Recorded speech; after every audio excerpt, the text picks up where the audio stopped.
우리 인생에는 성공도 있고 실패도 있습니다. 계속 성공만 하는 인생은 있을 수가 없습니다. 아무리 잘 나가던 사람도 때로는 실패할 수도 있는 것이 우리 인생입니다. 나라도 마찬가지입니다. 계속 잘 나가기만 하는 나라도 있을 수가 없습니다.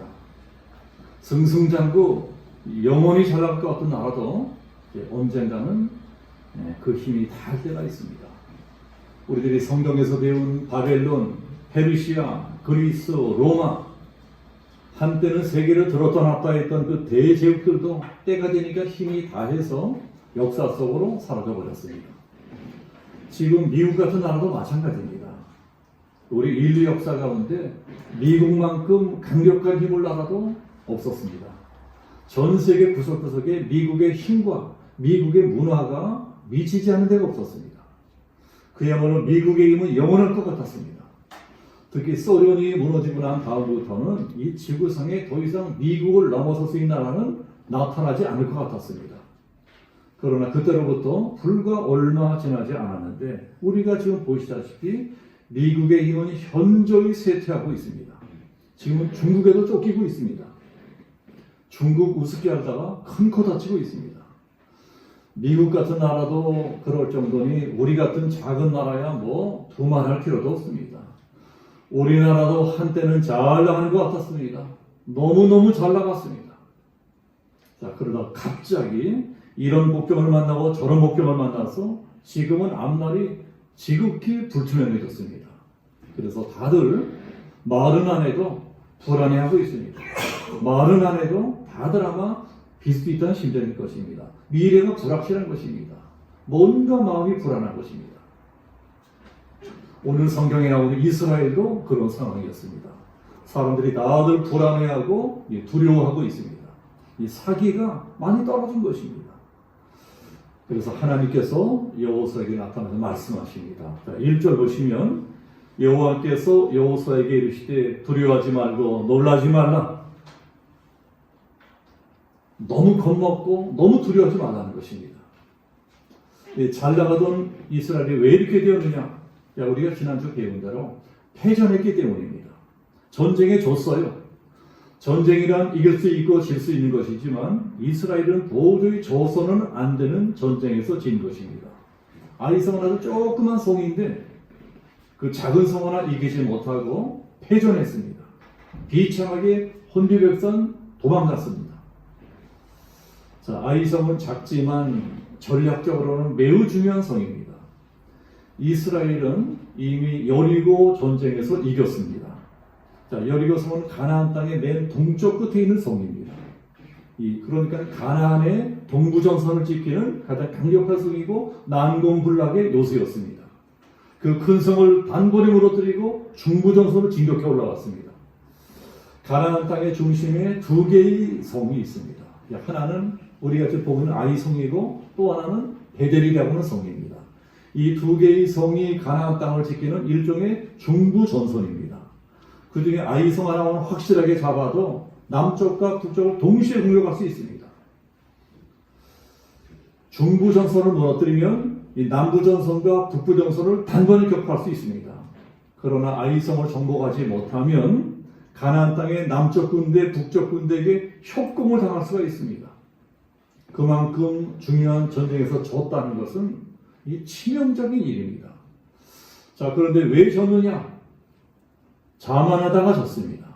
우리가 저 큰 성 여리고 성도 간단히 무너뜨렸는데 저까지 조그만 아이성쯤이야 누워서 떡 먹기다. 까불다가 진 것입니다. 더 결정적인 것은 불순종입니다. 아간이 하나님의 것을 도적질하는 불순종의 죄를 졌습니다. 죄를 진 것입니다. 지난주 배운 대로 이스라엘 사람들이 그 죄를 회개합니다. 아간을 제거하고 죄를 철저히 회개합니다. 자, 그래도 이미 군대의 사기는 땅에 떨어질 대로 떨어졌습니다. 군대의 사기가 완전히 바닥에 떨어진 상태입니다.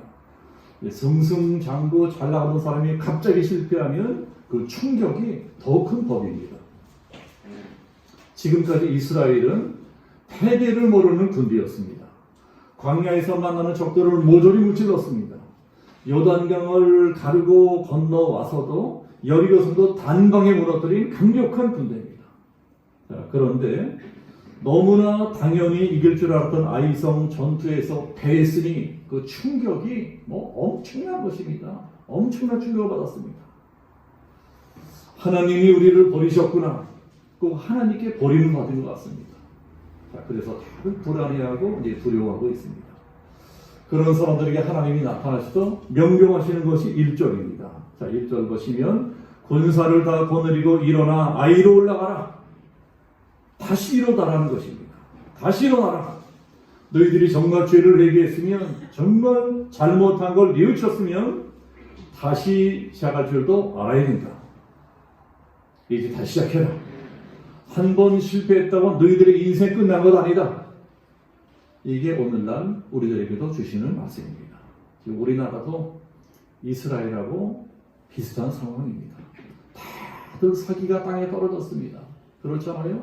우리 주변을 둘러보세요. 우리 만나는 사람들 보세요. 다들 불안해하고 두려워하고 사기가 땅바닥에 떨어져 있습니다. 젊은 사람들도, 연세든 어르신들도, 직장 다니는 사람도, 사업하는 사람도 다 앞날이 불투명해서, 앞날이 불확실해서, 미래가 불안해서 두려워하고 있습니다. 자, 이럴 때 우리들이 제일 먼저 해야 될 일은 죄를 회개하는 일입니다. 하나님께 불순종한 것, 회개해야 됩니다. 되지도 못하고 된 뒤로 잘난 척한 것, 회개해야 됩니다. 철저한 회개가 필요한 것이 지금 이때다. 그리고 회개했으면, 정말 회개했으면 다시 일어나야 된다는 것입니다. 언제까지 몸살이고 벌벌 떨고 불안해하고 이러는 것은 하나님의 뜻이 아닙니다. 죄를 회개했으면 다시 일어나라. 그리고 아이로 올라가라. 목표를 분명히 보여주십니다. 네가 정복할 사람은 바로 저성이다. 네가 무너뜨려서 저 아이성이다. 아이성을 보여주세요. 목표를 보여주십니다. 우리 인생에 목표를 갖고 사는 것은 정말 너무나 중요합니다. 실패한 사람이 재기하려면 제일 먼저 확인해야 될 것이 목표입니다. 목표. 나는 무엇을 위해 살아야 되나? 나는 어떤 일을 해야 되나? 나는 어디를 향해서 달려가야 되나? 목표가 분명히 정해져야 됩니다. 초등학교에서 운동회가 있잖아요. 지금은 코로나로 못하지만 코로나 전에 초등학교마다 가을이 되면 운동회를 했습니다. 자, 운동회 할 때 꼭 달리기 시합이 있습니다. 또 달리기 시합할 때 보면은 뛰어라 꼭 넘어지는 애들이 있어요. 꼭 넘어집니다. 그 부모들이 이렇게 우리 아이들 응원하다가 자기 아이가 넘어지는 거 보면 야 빨리 일어나 빨리 일어나 안타까워서 빨리 일어나라고 말합니다. 그래도 넘어진 아이가 일어나면은요 뛰어가 넘어졌기 때문에 정신이 없어요. 왔다 갔다 합니다. 어디 갈지 몰라요. 그때 부모들이 빨리 목표를 가르쳐야 됩니다. 야 네가 저기야 저기가 골이지 빨리 저를 뛰어가. 내가 뛰어가야 될 목표를 발견하면 골이죠 발견하면 애는 다시 뛰어요. 다시 뛰게 되어 있습니다. 자, 이렇게 넘어진 사람에게 실패한 사람에게 제일 필요한 것이 무엇이냐? 목표입니다. 목표. 내가 다시 가야 될 목표. 자, 목표를 다른 말로 하면 무엇입니까?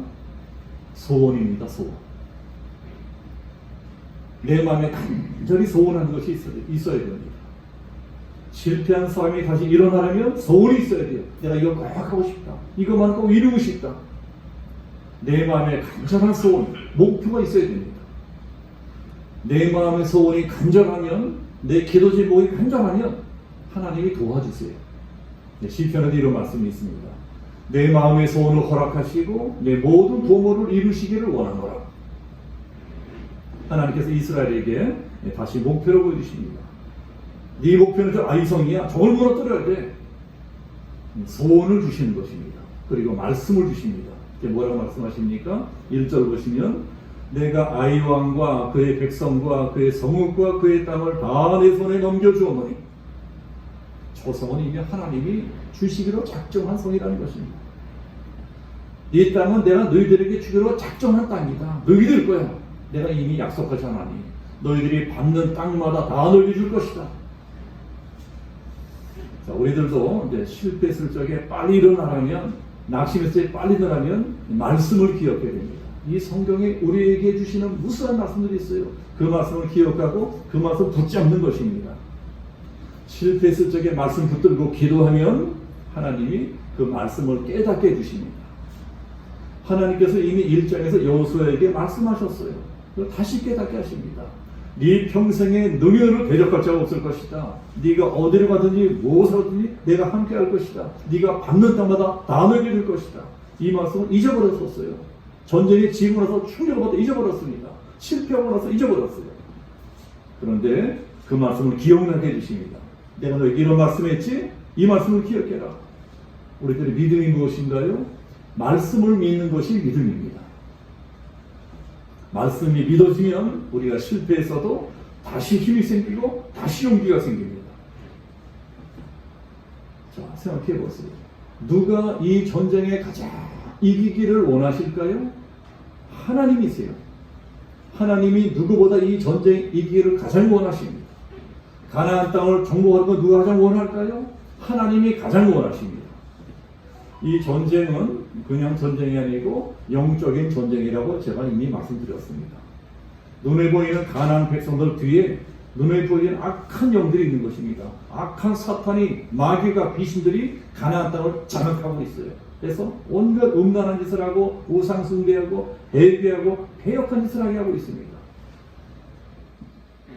이 악한 땅을 거룩한 땅으로 만들어라. 이 사단의 땅을 하나님의 땅으로 만들어라. 이런 사명을 주시고 하나님께서 이스라엘을 가나안 땅으로 보내신 것입니다. 그러니 이스라엘이 이 전쟁에서 승리하기를 가장 원하는 분이 누구냐? 하나님이라는 것입니다. 이 전쟁에서 이기면 복을 주려고 기다리고 계세요. 젖과 꿀이 있는 땅을 하나님께서 다 주십니다. 하나님께서는 그 복을 우리들에게도 주기 원하십니다. 이 자리에 앉아 계시는 우리 성도님들에게도 하나님께서 그 복을 주기 원하세요. 젖과 꿀이 흐르는 가나안 땅의 축복을 우리 모두에게도 다 주기를 원하십니다. 가장 원하시는 분이 하나님이시다. 우리들은 이것을 믿고 살아야 됩니다. 내가 너희들에게 줄 복을 다 예비해 놓았으니까, 다 준비했으니까 최선을 다해 살아봐라. 최선을 다해서 싸워봐라. 하나님이 이번에는 이스라엘 사람들에게 전략까지 친히 가르쳐 주십니다. 자, 이번에는 어떤 전략을 주시나요? 여리고성을 무너뜨릴 때하고는 전혀 다른 전략입니다. 하나님의 전략은 다양합니다. 여리고성을 무너뜨릴 적에는 심리전을 사용하셨어요. 조용하게 아무 소리 내지 않고 여리고성을 뱅글 돌게 하십니다. 그러니 여리고성 사람들이 저게 뭐냐? 저게 뭐 한 거냐? 얼마나 무시무시했었겠어요. 공포감이 느껴집니다. 하나님께서 여리고성을 무너뜨릴 적에는 심리전, 공포전을 사용하십니다. 그런데 아이성 전쟁 때는 복병을 쓰게 하십니다. 자, 2절 끝에 보면 너는 아이성 뒤에 복병을 들지니라. 이제 복병을 사용하세요. 그러니까 이것은 매복 전략인 것입니다. 4절에도 나와요. 4절 말씀 보시면 그들에게 명령하여 이르되 너희는 성읍 뒤로 와서 성읍을 향하여 매복하되. 오늘 성경에는 매복이란 말이 굉장히 많이 나옵니다. 7절에도 너희는 매복한 곳에서 일어나. 자, 9절에도 그들을 보내매 그들이 매복할 곳으로 가서 아이 서쪽 베델과 아이 사이에 매복하였고. 자, 12절에도 나와요. 12절 보면 그가 약 5천 명을 택하여 성읍 서쪽 베델과 아이 사이에 매복시키니. 매복 전략은 일종의 이 속임수입니다. 이 복병을 숨겨놓고 있다가 적의 뒤통수를 때리는 전략입니다. 그러니까 조금 치사한 전략이라 할 수 있습니다. 그런데 전능하신 하나님이 왜 치사하게 이런 전략을 쓰시느냐? 여리고 전쟁 때처럼 백지전에 당당하게 싸우게 하지 않고 왜 이런 속임수를 쓰게 하느냐? 하나님은 이 방법도 쓸 수 있고 저 방법도 쓸 수 있습니다. 우리가 하나님을 할 적에 너무 한 가지 일에만 묶여 있으면 안 됩니다. 너무 한 가지 방법만 고집해도 안 됩니다. 이건 되고 저건 안 되고 어떤 고정관념만 사로잡히면 안 됩니다. 하나님은 시대별로, 국가별로, 인종별로, 지역별로 다양하게 일하십니다. 하나님은 어떤 한 가지 고정관념에 묶여있는 분이 아니세요. 교회도 마찬가지입니다. 이 교회를 통해서 이렇게 일하시고 저 교회를 통해서 저렇게 일하십니다. 이 목사를 통해서는 이렇게 일하시고 저 목사를 통해서 저렇게 일하십니다. 자, 그렇기 때문에 내 좁은 소견을 가지고 왜 저 교회는 저렇게 하는데 이 교회는 이렇게 하느냐? 왜 저 목사님은 저렇게 하는데 이 목사는 이렇게 하느냐? 이러고 따지면 안 됩니다. 하나님은 시대에 맞게, 상황에 맞게, 사람에 맞게 다 다르게 일하십니다. 지금은 코로나 시대니까 당연히 코로나 시대에 맞게끔 해야 됩니다. 하나님 보시기에는 지금은 매복 전략을 써야 될 때입니다. 작은 성하고 싸우는데도 최선을 다하는 법을 가르쳐 주시는 것입니다. 너희들이 왜 패는 줄 아느냐? 까불다가 패했잖아. 까불다가 패한 거야. 작은 성이라고 우습게 알다가 대피하지 않았느냐? 작은 일이라고 우습게 알면 안 된다는 것입니다. 작은 일에도 최선을 다해야 된다.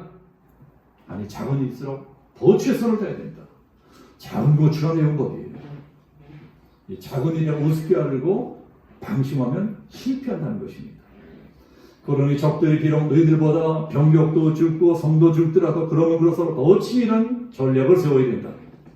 그러면서 매복 전략을 가르쳐 주십니다. 복병을 사용해라. 네, 그런데 이 매복 전략이라는 것이 얼마나 앞선 전략인지 알게 되면 정말 놀라게 됩니다. 제가 옛날에 이 세계 전쟁사라고 하는 책을 읽은 적이 있습니다. 아주 두꺼운 책인데 상당히 재미있는 책입니다.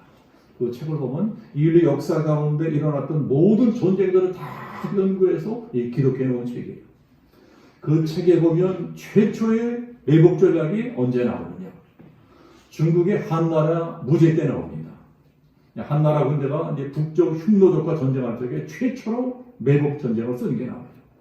독경을 숨겨놓고 흉노족을 마읍이라고 하는 골짜기로 유인해 옵니다. 그리고 앞뒤 양옆에서 협동해서 단번에 괴멸시켜버리라고 합니다. 그런데 기밀이 누설되어 버렸어요. 비밀이 새 나갔습니다. 그 바람에 그 매복 전략은 처참하게 실패합니다. 그 유명한 마읍지모란 말 들어보셨죠? 마읍지모란 말이 바로 거기서 나왔습니다. 매복 전략이 절대로 쉬운 전략이 아니라는 것입니다. 매복 전략은 고도로 아주 어려운 전략이에요. 철저하게 적을 속이지 못하면 되를 당합니다. 우리가 전멸당합니다. 그러나 알렉산더는, 자, 우리가 알렉산더 배웠죠? 알렉산더 대왕은 매복 전략을 잘 써서 성공한 사람입니다. 알렉산더가 페르시아와 전쟁할 적에 알렉산더의 군대는 3만 5천이었고 페르시아 제국의 군대는 15만 명이었습니다. 경격스러운 게임이 되지가 않아요. 이길 수가 없습니다. 그러나 알렉산더는 탁월한 군사 전략가였습니다. 복병 5천을 골짜기 양옆에 숨겨놓고 3만 명 군대만 이끌고 전쟁에 나갑니다. 당연히 3만 명 군사로 15만 군사 이길 수가 없습니다. 싸우다가 힘이 붙이는 쪽하고 퇴각 명령을 내립니다. 그리고 복병이 숨어져 있는 골짜기 쪽으로 퇴각을 합니다. 복병이 숨어 있으리라는 꿈에도 생각 못했던 페르시아 군대가 골짜기 한 복판에 제대로 걸려들었습니다. 5천 군사가 퇴로를 딱 막아버리고 공격합니다. 중간에 샌드위치가 됩니다. 앞에 가던 알렉스가 돌아서 공격합니다. 골짜기 중간에 샌드위치가 돼서 완전히 괴멸되어 버렸습니다. 우리가 잘 알고 있는 삼국지에도 매복 전략이 나옵니다. 조조하고 유비하고 싸울 적에 제갈공명이 이 매복 전략을 씁니다. 이 조조의 군대가 유비의 군대보다 훨씬 강했습니다. 군대도 훨씬 강하고 병력도 많았어요. 그래서 유비의 군대가 도저히 정상적으로 싸워서는 이 조조를 이길 수가 없습니다. 그때 제갈공명이 이상한 전략을 씁니다. 한 30리 멀찌감치 거리를 두고 진을 대치하는 것입니다. 이거 전쟁하려는 건지 안 하는지 모르겠어요. 그래서 적들이 이거 뭐 하는 걸 쳐들어오면 또 30리 그만큼 몰려갑니다. 또 쳐들어오면 또 몰려가요. 계속 30리 일정한 거리를 둡니다. 그러면서 소문을 퍼뜨리는 거예요. 무슨 소문이에요? 우리가 군량미가 부족해서 이 전쟁은 군량미를 확보하면 이길 수가 없다. 군량미를 확보하려고 자꾸 몰려가는 것이다. 이런 소문을 냅니다. 그 정보가 조조의 이 군사령관 장합이라는 사람에게 들어갑니다. 장합이 군사령관이었습니다. 장합이 그 말을 듣고 이때다. 적들이 군량미를 확보하고 전열을 지려면 일제히 공격해서 괴멸시켜야 된다. 자, 그때 이 조조의 군사 전략가 중에 사마의라는 사람이 있었습니다. 사마의가 조심해야 된다. 제갈공명은 보통 사람이 아니다. 이것은 계략이 숨어있을지 모른다. 그러나 장합은 제가 분명히 말을 듣지 않습니까? 사마귀의 말을 듣지 않습니까? 제가 분명히 무슨 제가 분명이냐? 단번에 무찔러 버리겠다고 30일 일찍 쳐들어갑니다. 자, 그동안 제가 분명히 곳곳에 복병을 숨겨놓습니다. 곳곳에 복병을 숨겨놓고 토치에 딱 불러들게 된 다음에 앞에서 뒤에서 양옆에서 일제히 공격해서 그 엄청난 조조의 군사를 한 번에 괴멸 시켜버립니다. 매복이라는 말이 오늘 성경에 처음 나와요. 매복 전략을 이때 처음 썼다는 것입니다. 어떤 우리 인류 전쟁사에 매복 전략을 처음 썼던 것이 언제냐? 이때로부터 거의 1000년 세월이 지나서 매복 전략을 썼다는 기록이 나옵니다. 그만큼 앞선 전략이었다는 것입니다. 이걸 보면요, 성경이라는 책은 정말 대단합니다. 우리가 성경을 우습게 보면 안 됩니다. 성경은 다 옛날 이야기를 생각합니다. 그래서 이래서 젊은 사람들은 성경은 시대에 뒤떨어진 이야기라고 생각합니다. 지금 21세기인데 그 쾌쾌 묵은 성경을 어떻게 믿느냐? 그러나 성경은 절대로 쾌쾌 묵은 옛날 이야기가 아닙니다. 성경은 언제나 시대를 앞서가는 책입니다. 무궁무진한 지혜와 지식의 보물창고가 바로 성경 속에 있어요. 늘 성경을 묵상하고 성경을 연구하다 보면 다른 사람들이 미처 발견하지 못한 새로운 아이디어를 얻게 됩니다. 성경이 그런 책이라니까요. 성경을 보다가 새로운 아이디어를 얻고 성경을 보다 새로운 사업을 시작하고 대박 터뜨리고 이런 사람들이 얼마나 많은지 몰라요. 성경에서 문학작품이 나옵니다. 성경에서 미술작품이 나옵니다. 성경에서 기발한 아이디어를 나옵니다. 수많은 예술가들이 성경에 영감을 얻고 그 많은 예술작품을 탄생시켰습니다. 이 성경이 바로 보물단지예요. 하나님 왜 이스라엘 사람들에게 매복 전략을 명령하시느냐? 너희들이 가진 힘을 다 드러내지 말라는 것입니다. 너희들이 비록 군사가 강하고 병력이 많다 할지라도 그것을 다 드러내지 마라. 감추라는 거예요. 너희들에게 힘이 있고 능력이 있다 할지라도 어리석게 그것을 다 까가지고 드러내면 안 된다. 때가 될 때까지는 감출 필요가 있다. 그런데 우리들은 어떻습니까? 우리들은 드러내고 싶어 하잖아요. 우리들은 과시하고 싶어 하잖아요. 나한테 뭐라도 남한테 없는 것이 있으면 나는 이런 사람이야. 자랑하고 싶어 합니다. 폼 잡고 싶어 해요. 그러지 말라는 것입니다. 너희들에게 아무리 많은 재물이 있고 능력이 있고 재능이 있다 할지라도 그것을 다 드러내지 말라. 그 매복하라는 거예요. 어디다가 매복하느냐? 가슴속에 매복하라. 가슴속에 매복하라. 그런 사람이 무서운 사람입니다. 나라도 그런 나라가 무서운 나라예요. 또 그런 사람이 무서운 지도자입니다. 중국에 그런 무서운 지도자가 있었습니다. 자, 무서운 지도자. 자, 그 사람이 누굴까요? 등소평입니다. 등소평의 한 말 중에 유명한 도광양회라는 말이 있습니다. 도광양회. 이 말을 원래 나관중이 쓴 삼국지 연의에 나오는 말인데 자기의 재능을 숨기고 인내하면서 때를 기다린다는 뜻입니다. 자, 유비라는 사람이 별 볼이 없었어요. 조조는 강한 사람이었습니다. 유비가 때가 될 때 조조 밑에 납작들어서 주는 밥이나 얻어먹으면서 때가 올 때까지 은밀하게 힘을 기릅니다. 등소평이 도광양회 전략을 썼습니다. 검은 고양이든 흰 고양이든 쥐만 잡으면 된다. 흥묘백묘라. 그래서 공산주의 국가가 자본주의 경제 원리를 받아들입니다. 그리고 중국 경제를 일으켜 세웁니다. 그러면서도 쥐지분이 납작 들어서 때를 기다립니다. 우리 중국이 미국을 이기려면 최소한 100년 더 힘을 길어야 된다. 그래서 등소평이 죽을 때 유언을 남겼다고 합니다. 앞으로 100년 동안은 절대로 미국하고 맞서지 마라. 우리 힘을 다 드러내지 말라는 것입니다. 이게 바로 도광양회입니다. 빛을 가리고 어둠 속에서 조용히 힘을 기른다. 등소평이 매복 전략을 쓴 거예요. 이게 바로 매복 전략입니다. 등소평은 정말 무서운 지도자입니다.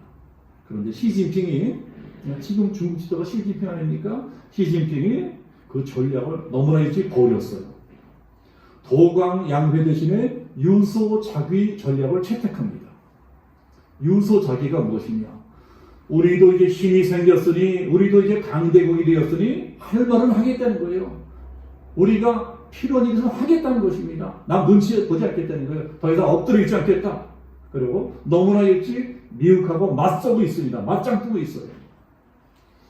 이제 그런데 중국만 그렇습니까? 우리나라도 마찬가지잖아요. 우리도 이만하면 선진국이다. 우리가 얼마나 잘 사는 나라냐? 우리도 힘이 있어. 우리도 이 조그만 나라가 아니야. 너무 일찍 까불었어요. 그 대가를 톡톡히 치르고 있지 않습니까? 사방 나라가 다 뜯어먹으려고 합니다. 너희들이 가진 게 그렇게 많아? 그거 좀 내놔봐. 미국까지도 군비 더 내. 너무 일찍 까불다가 깍대기 다 벗겨지게 생겼어요. 우리들은 오늘 말씀을 주목해야 됩니다. 네 힘을 다 드러내지 마라. 자랑할 것이 더 감추라는 것입니다. 네 물질이 많아도 감춰라. 재능이 있어도 감춰라. 능력이 있어도 너무 과시하지 마. 그러다 큰 거 다칠 수가 있어. 이스라엘은 힘이 있었어요. 군사도 별보다 훨씬 많았습니다. 그래도 하나님이 명령하시면도 막 매복합니다. 매복 전략을 씁니다. 복경을 숨겨놓고 아이성 군대를 유인합니다. 일부러 빌빌대고 쳐들어가다가 피하는 척 도망칩니다. 그게 15절 16절이에요. 자, 15절 16절 보시면 여호수아와 모든 백성이 그들 앞에서 패한 척하여 광야길로 도망하며 그 성읍에 있는 모든 백성이 그들을 추격하려고 모여 여호수아를 추격하며 유인함을 받아 아이 성읍을 멀리 떠나니 이스라엘이 또 도망치는 거예요. 아이 왕이 그거 깔봅니다. 아유, 저다 시험치는 놈들. 그리고 그냥 쫓아가는 것입니다. 이제 전하고 거꾸로 되었어요. 전에는 이스라엘이 교만해 있었습니다. 저까지 놈들은 세 발의 피다 까불다가 패했습니다. 근데 이제는 거꾸로 됐어요. 이제는 아이성이 교만해졌습니다. 한 번 이기니까 교만해졌어요. 저까지 놈들은 세 발의 피다. 우습게 알고 이스라엘을 추격하는데 얼마나 마음이 교만해졌는가 하니 아예 성문까지 활짝 열어놓고 쫓아갑니다. 성문을 지키는 일이 얼마나 중요합니까? 그 성읍의 흥망성쇠가 성문을 지키느냐 뚫리느냐 여기 달려 있어요. 그런데 겁대가리 없이 성문까지 활짝 열어놓고 그 쫓아갑니다. 완전히 미친놈입니다. 미친놈. 활짝 열린 성문으로 그 안으로 승려도 복병들이 들어갑니다. 단번에 이성을 정병하고 불살라버립니다. 아이왕이 열심히 쫓아다 돌아보니까 이게 뭐야? 성이 불타고 있습니다. 어머나 이게 웬일이니? 그때 도망치던 이스라엘군이 일찍 돌아서 반격을 합니다. 20절 보시면 아이 사람이 뒤를 돌아본 즉 그 성읍의 연기가 하늘에 닿은 것이 보이니 이 길로도 저 길로도 도망할 수 없게 되었고 광야로 도망치던 이스라엘은 그 추격하던 자기로 돌아섰더라. 그러니 완전히 중간에서 샌드위치가 된 것입니다. 양쪽에서 협공을 받아 전멸당해버립니다. 그게 21절부터 23절까지의 말씀입니다. 21절 보시면 여호수아와 온 이스라엘이 그 복병이 그 성읍을 점령함과 성읍의 연결을 보고 다시 돌이켜 아이 사람들을 쳐 죽이고 복병도 성읍에서 나와 그들을 치매 그들이 이스라엘 중간에 든지라 어떤 사람들은 이쪽에서 어떤 사람들은 저쪽에서 쳐 죽여서 한 사람도 남거나 도망하지 못하게 하였고 아이 왕을 사로잡아 여호수아 앞으로 끌고 왔더라. 이렇게 해서 인류 최초의 내복 전략이 완벽하게 성공합니다. 완벽하게 성공했어요. 이 전쟁은 이스라엘이 가나안 땅에 들어와서 자기들의 힘으로 이겼던 첫 번째 전쟁입니다. 원래 첫 번째 전쟁은 여리고 전쟁이지만 여리고 성은 하나님께서 초자연적인 기적을 일으켜 주셔서 그냥 성을 그냥 무너뜨리게 하십니다. 그냥 거저 이기게 해주십니다. 그러나 아이성만은 군사 전략적으로 치밀하게 준비하고 싸우기 위해서 이기게 해주신 전쟁입니다. 그러니 여리고 성이든 아이성이든 그 전쟁에서 이길 수 있도록 핵심 비결이 무엇이냐? 순종이라는 거예요. 순종. 겸손하게 하나님 말씀으로 순종하고 자기를 낮추니까 하나님이 이기게 해주십니다. 이스라엘이 또 한 번 철저하게 깨닫게 된 것입니다. 순종하는 것만이 살 길이로구나. 순종하면 이기게 되는구나. 자, 이것을 깨닫고 이스라엘 사람들이 무엇을 합니까? 제사를 드려요. 자, 30절을 보시면 그때 여호수아가 이스라엘 하나님 여호와를 위하여 에발산에 제단을 쌓았더니 제단을 쌓고 제사를 드렸다는 것입니다. 제물을 드려요. 자, 31절에도 보시면 우리가 여호와께 번제물과 화목제물을 그 위에 드렸으며, 자, 요새를 치면은 예배를 드린 것입니다. 예배 드리면서 감상금을 한 것입니다. 이 전쟁은 우리가 능력이 있어서 이긴 전쟁이 아닙니다. 하나님이 이기게 해주셔서 전략도 가르쳐 주셔서 이길 수 있었던 전쟁입니다. 감사하게 예배 드리면서, 그리고 하나님의 말씀을 돌에 기록했다고 합니다. 32절을 보시면 여호수아가 거기서 모세가 기록한 율법을 이스라엘 자손의 목전에서 그 돌에 기록하며, 돌에 기록해요. 율법, 즉 말씀을 돌에 새겼다는 것입니다. 하나님 말씀을 영원히 기억하겠습니다. 절대로 잊지 않겠습니다. 말씀을 우리의 마음판에 깊이 새기겠습니다. 결단합니다. 자, 우리도 예배가 중요합니다. 우리들이 하나님의 은혜를 입었으면 마땅히 예배자가 되어야 됩니다. 예배를 드릴 줄 알아야 돼요. 예배를 무시하는 사람이 복을 받은 경우는 성경에 한 번도 나오지 않습니다. 그러나 예배를 사모하고 말씀을 사모한 사람이 복을 받지 못한 경우는 또 성경에 한 번도 없습니다. 하나님은 예배를 좋아하세요. 우리가 늘 예배를 좋아하십니다. 예배 시간에 말씀을 주시고 말씀 통해 깨달음을 주십니다. 그대로 실천하고 순종하면 우리에게 복이 임하는 것입니다. 그때부터 다시 이스라엘은 패배를 모르는 군대가 되었습니다. 백전백승, 모든 전쟁마다 다 이기게 됩니다. 천하무적의 군대가 되었습니다. 마침내 가나안 땅의 강력한 적들을 다 무찔러버리고 젖과 꿀이는 축복의 땅 가나안 땅의 새로운 주인이 됩니다. 우리들도 오늘 말씀을 우리 마음속에 깊이 새겨야 될 것입니다. 그래야 우리 인생 싸움에 이길 수 있습니다. 그리고 영적 전쟁에 이길 수 있어요. 우리는 지금 사탄 마귀와 싸우고 있습니다. 이 세상의 악한 영들이 우글우글합니다. 우글우글해요. 악한 영들이 우리를 죽이려고, 쓰러뜨리려고, 망하게 하려고, 실패하고 사람 천지에 가득합니다. 우리들은 이런 적들과 싸우고 있는 것입니다. 우리 사업이요, 악한 영들이 망하게 하려고 합니다. 우리 직장이요, 쫓아내려고 합니다. 우리 아이들이요, 가난하게 살게 온갖 지적을 다 부리고 있습니다. 이 전쟁을 하고 있는 것이 우리들인 것입니다. 적들은 우리보다 훨씬 지혜롭고 강합니다. 우리보다 훨씬 강한 악한 적들과 싸워 이기기 위해서는 매복 전략을 써야 됩니다. 매복 전략. 내 힘으로 싸우는 것이 아닙니다. 잘난 척하고 내 힘으로 싸우려 하던 백전백패합니다. 영물들이 얼마나 지혜로운데요. 내가 능력이 있어도 내 능력을 감추고 납작 엎드려서 기도하는 것입니다.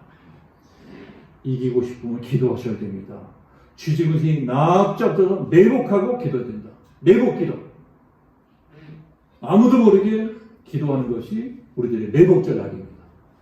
사람들한테 보일 것 없어요. 하나님이 나를 보시면 됩니다. 하나님 앞에 납작 엎드려서 아무도 모르게 조용히 은밀히 기도하는 것입니다. 기도하면서 지혜를 받아요. 기도하면서 힘을 얻습니다. 기도하면서 은밀하게 하나님의 힘을 받는 것입니다. 매복 전략이에요. 기도가 매복 전략입니다. 우리가 매복하고 납작 엎드려 하나님께 기도하면 하나님께서 이길 수 있는 비밀을 가르쳐 주십니다. 다른 사람들이 깨닫지 못하는 깨닫게 해주세요. 아무도 발견하지 못한 새로운 길을 가르쳐 주십니다. 하늘길이 열려 있는 거예요. 이 세상 길은 다 막혀도 우리가 기도하면, 매복해서 기도하면 하늘문이 열어주십니다. 열어주시는 그 길로 나아가면 실패를 극복하고 성공하는 사람이 되는 것입니다. 오늘도 이 말씀을 하나님 우리에게 들려주셨는데 이 한 주간도 이 말씀을 기억하시고 나도 이제부터 납작 엎드려 매복해서 기도하리라. 매복해서 기도하리라. 매복 전략으로 승리하리라. 다짐하고 이 한 주간도 승리하시는 우리 양준영 성교회 모든 성도의 시기를 예수님의 이름으로 축복합니다. 아멘. 기도하겠습니다. 아버지 하나님, 실패했던 이스라엘이 어떻게 다시 일어설 수 있었습니까? 하나님께서 겸손히 살아가는 법을 배우게 해주셨습니다. 겸손히 싸우는 법을 배우게 해주셨습니다. 매복하며 기도하며 말씀대로 순종을 이기게 된다. 이 비밀을 깨닫게 해주셨습니다. 교만했던 이스라엘을 뉘우치고 납작업들을 매복하고 기도하며 전쟁했더니 그 전쟁에 승리를 갖게 되었습니다. 아버지 하나님, 오늘 이 나라가 왜 이렇게 되었습니까? 우리들이 왜 이렇게 어렵게 되었습니까? 교만했기 때문입니다. 내 힘을 과시했기 때문입니다. 자랑했기 때문입니다. 되지도 못하고 되지도 착각했기 때문입니다. 아버지 하나님, 오늘 말씀을 통해 겸손히 나 자신을 돌아보며 다시금 매복하기를 원합니다. 하나님 앞에 납작 엎드려 아무도 모르게 사람도 모르게 하나님께만 기도하는 매복 전략을 세우기를 원합니다. 아버지 하나님, 매복 기도로 하늘의 비밀한 뜻을 깨닫고 매복 기도로 하나님이 열어주신 새로운 길을 달려가 마침내 인생 싸움 영적 전쟁에 승리하는 우리 모두가 될 수 있게끔 은혜 베푸시고 축복해 주옵소서. 감사드리며 예수 그리스도의 이름으로 기도하옵나이다. 아멘.